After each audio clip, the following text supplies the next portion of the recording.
Hello guys, mga ka-techno. Pre-present ko lang po sa inyo si Camon 50.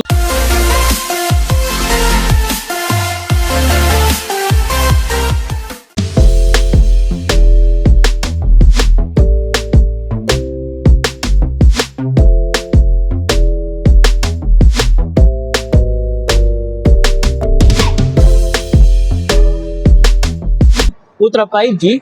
Available din pala siya sa like eSIM. Yan, kung naghahanap kayo ng phone na may eSIM, meron na rin po siya available. Then kung camera naman po, may tinatawag siyang super zoom, flash snap, ganyan po siya kalinaw. Yan, flash snap. Then meron siyang 50 megapixel Sony lens ultra clear camera. 50 megapixel camera with 100 times super zoom telephoto. Then meron din po siyang IP rating na IP69K and IP69 and IP68 po.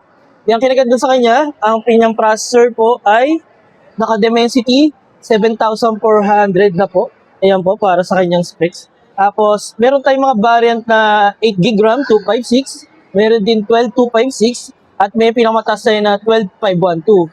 Yung kinaganda pinaka-display po niya ay naka 1.5K, 144Hz na po siya na refresh rate, with ultra bright curved AMOLED display na rin po siya. Yan, ganyan po siya kaganda.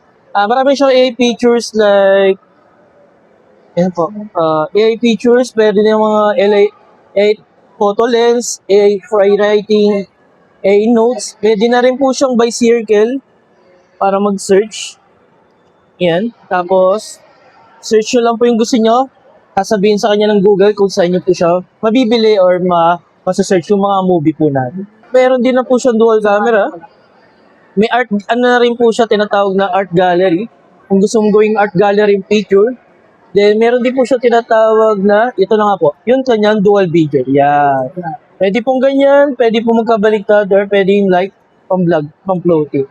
Battery naman niya ay naka 6,500 mAh battery po siya. Ang charging niya naman po ay naka 70 watts fast charging na rin. Mabilis na rin. Yeah, so it's a mid-range phone, no? Yes po. Mid-range phone pa lang po yan, pero yung specs niya medyo mas maganda na po talaga. Yes, sa underwater, pwede niyo po pala siya magamit. Click nyo lang po itong pinaka-selection niya pa po. Then, click nyo lang po yung aqua mode niya. Aqua mode, pwede nyo siya mag-take photo under the water. Click nyo lang po yung kanyang volume up. And kung video record naman po, yung volume down naman po. Meron siyang captured. Then, ito yung kanyang recording. Then, pwede yung stop kung click nyo. Then, kung tapos nyo nang gamitin sa underwater, press and hold nyo lang yung power button niya at magka-countdown siya. And, ayan po. Remove the water and mag-eject po siya. This one is Camon 50 Ultra 5G po. Meron din naman tayong lowest price din, si Camon 50, na nasa 13,999 po. Ayan po. Pinagkaiba lang nila sa display. Box type naman po si Camon 50. Yan, makita nyo.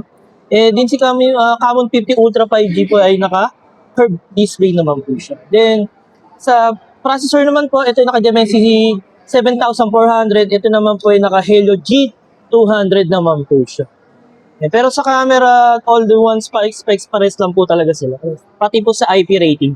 Variant niya, kay Camon 50 meron tayong 8256.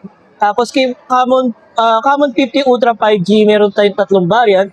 Meron siyang 8256, may 12256, tsaka yung kanyang 12512 po. Sa halagang yung kanyang Camon 50 nasa 14,999. Yung kanya naman 8256 na Ultra 5G ay nasa 19,999.